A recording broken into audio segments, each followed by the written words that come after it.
సాత్వికాలి గారు సార్, వినిపిస్తుందా sir? Okay ఆ, చెప్పండి. మరి పేదల పక్షపాతి మేమని అన్ని పార్టీలు చెప్పుకుంటున్నాయి, ఎంఐఎంతో సహా బీజేపీ, కాంగ్రెస్, బీఆర్ఎస్ అందరూ కూడా పేదల పక్షపాతి అంటున్నారు. కానీ హైదరాబాద్లో పేదల బతుకులు ఎలా ఉన్నాయో మీరు ప్రతిరోజు చూస్తున్నారు కదా. ఇక మూసీ నది పరివాహక ప్రాంతంలో నివసిస్తున్న ప్రజల పరిస్థితి మనం ఇంకా చెప్పాల్సిన పని లేదు. ఆ మురికి వాసన పీలుస్తూ అక్కడే మరి అనారోగ్యం పాలవుతూ ఆ జబ్బులకు సర్కారు దవాఖానాలు ఆశ్రయిస్తూ మరి వాళ్ళు అలాగే బతకాల్సిందేనా? అసలు ఈ అసమానతలు ఎందుకు?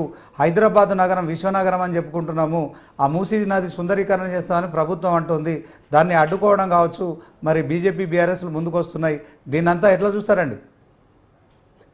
మనకు అంటే ఇక్కడ ముఖ్యంగా మనం ఏ రాజకీయ పార్టీలకు ప్రజలుగా మనం ఏ రాజకీయ పార్టీలకు వ్యతిరేకం కాదు. కానీ రాజకీయ పార్టీలు ప్రజల కొరకు, ప్రజల సంక్షేమం కొరకు అన్న నినాదం భారతదేశంలో ముఖ్యమైతే రాజకీయ పార్టీలు ఓట్ల కోసం, రాజకీయ పార్టీలు అధికారం కోసం, రాజకీయ పార్టీలు మరి ప్రజలను విద్వేషాలను రెచ్చగొట్టడం కోసం, రాజకీయ పార్టీలు పేదరికాన్ని మరింత పెంచి పోషించడం కోసం అన్నట్టు మన భారతదేశంలో గత 70 సంవత్సరాలుగా పాలన కొనసాగుతుంది. ఓకే, మరి ఎందుకు మీరు అన్నట్టు ఎందుకు ఈ పేదరికం పోలేదు?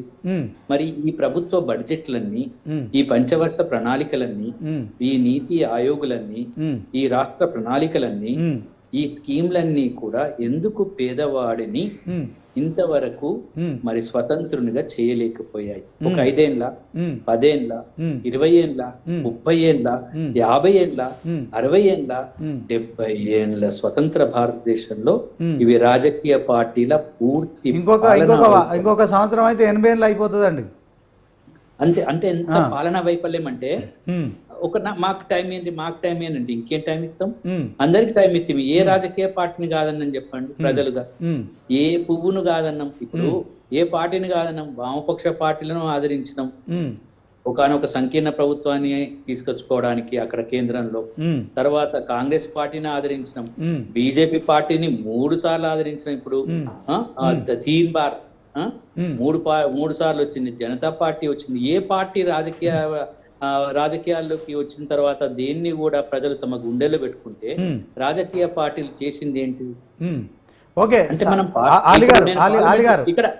ఇక్కడ నేను ఒక్క నిమిషం చెప్పండి. ఒక పార్లమెంటరీ వ్యవస్థకి నేను విరుద్ధంగా మాట్లాడట్లేదు. కానీ రాజకీయ పార్టీలు ఓట్ల రాజకీయాలు చేసి ప్రజల్ని బిచ్చగాళ్ళుగా తయారు చేసి ప్రజలని, అంటే ఇప్పుడు చేపలు పట్టడం నేర్పించాలండి, చేపలు తినిపించడం నేర్పదు.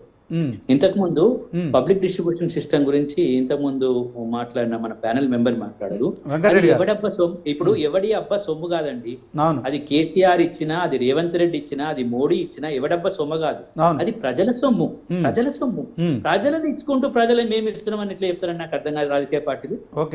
మీరు వీళ్ళ జేబులకి వెళ్ళి తీస్తుండా, వీళ్ళ తాత ముత్తాతలకి వెళ్ళి తీసిస్తుండా? ఈ మోడీ గాని, కేసీఆర్ గాని, రేవంత్ రెడ్డి గాని ప్రజల సొమ్ముని ఇవ్వడానికే వీళ్ళు ఇంత కష్టపడుతున్నారండి. అయితే నల్లధనం తీసుకొస్తా అన్నారు, నల్లధనం తెచ్చిందా? తెలియదు. ఇవన్నీ ఎందుకంటే నేను పేదవాడిని ఫస్ట్ డిఫైన్ చేయడంలోనే, ఎవరు పేదవాళ్ళు అని చెప్పడంలోనే మనం పూర్తిగా వైఫల్యం చెందినాం. ఒక్కోసారి ఒక్కో కమిటీ ఒక్కో తిరిగి చెంది. ఇప్పుడు మూసీ నది పరివాహక ప్రాంతంలో ఉన్నటువంటి పేదవాళ్ళ దృష్టికి వస్తే, మూసీ నది పరివాహక ప్రాంతంలో ఉన్న పేదవాళ్ళను గుర్తించే ఒక ప్రక్రియని ఏ పార్టీ అయినా చేపట్టిందా? ఈ రాజకీయ పార్టీ అధికారంలో ఉండాల్సిన అవసరం లేదు. రాజకీయ పార్టీలకు విషయం వచ్చినప్పుడు గప్పుడు అక్కడికి పోతారా? అట్లా కాకుండా ప్రభుత్వం ఏం చేయాలంటే ఒక పాలనా సంస్కరణ తీసుకొచ్చేటప్పుడు స్లమ్ ఏరియాస్, నదీ పరివాహక ప్రాంతంలో ఎంతమంది ఉన్నారు, వాళ్ళతో ముచ్చట పెట్టాలి, వాళ్ళతో మాట్లాడాలి. సర్వే చేశారు కదండి ఆలి గారు, సర్వే చేశారు కదా? అదంతా తప్పుడు సర్వే అండి. నేను చెప్తాను నన్ను చెప్పనివ్వండి. అవన్నీ తప్పుడు సర్వేలన్నీ తప్పుగా జరిగినవి. ఈ రోజు నేను రెడీగా ఉన్నానండి, రాజకీయ పార్టీలందరినీ అంటున్నాను, మన రాష్ట్ర ప్రభుత్వాన్ని కూడా కోరుతున్నాను, మీరు తప్పుడు సర్వేలు చేసి తప్పుడుగా మాట్లాడుతున్నారు. వాళ్ళతో ఎప్పుడు కౌన్సిలింగ్ కాలేదండి, వాళ్ళని ఎప్పుడు కూడా కలవలేదు. సరాసరి వాళ్ళ ఇంటికి మీద పోయి కథం ఒక రెడ్ మార్క్ వేసి వస్తున్నారండి. సరాసరి మీ ఇంటికి వచ్చేసి నేను రెడ్ మార్క్ వేసిపోతా. అసలు మీరెవరు, మీరు ఎందుకు వచ్చిండ్రు, నేను ఇల్లు ఎక్కడ కట్టుకున్నా, నా వల్ల మీకు నష్టమేంది, ఒకవేళ దీన్ని తీసేస్తే ఏం లాభం జరుగుతుంది, ఓకే దీన్ని పెడితే ఏం లాభం జరుగుతుంది, ఏం ఆలి గారు ఆ సర్వే విషయం మళ్ళీ మీతో మాట్లాడతాను నేను ఒకసారి.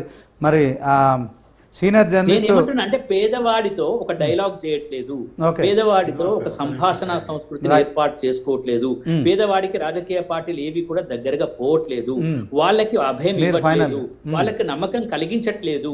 కాబట్టి ఇప్పుడున్నటువంటి అధికార పార్టీ ఆయన ఏం చేయాలంటే ముందు ఆ చక్కాచకి, ఇప్పుడు ఇంత తొందర ఏమొచ్చిందండి, మూసీ నది పరివాహక ప్రాంతాన్ని మనం ఖచ్చితంగా మంచి చేసుకోవాల్సిందే. నేను ఇప్పుడు ఏం చెప్తున్నానంటే మనము సర్వే చేసుకుంటూ ప్రజలతో మాట్లాడుకుంటూ ప్రజలను ఒప్పించి ప్రజలకు ఉన్నటువంటి ఇబ్బందులను చెప్పి ప్రజలకి కావలసిన నమ్మకాన్ని భరోసాను ఇచ్చిన తర్వాత ఓకే రైట్ ఆలి గారు మీరు చెప్పింది కరెక్ట్. ఓకే నేను ఒకసారి మరి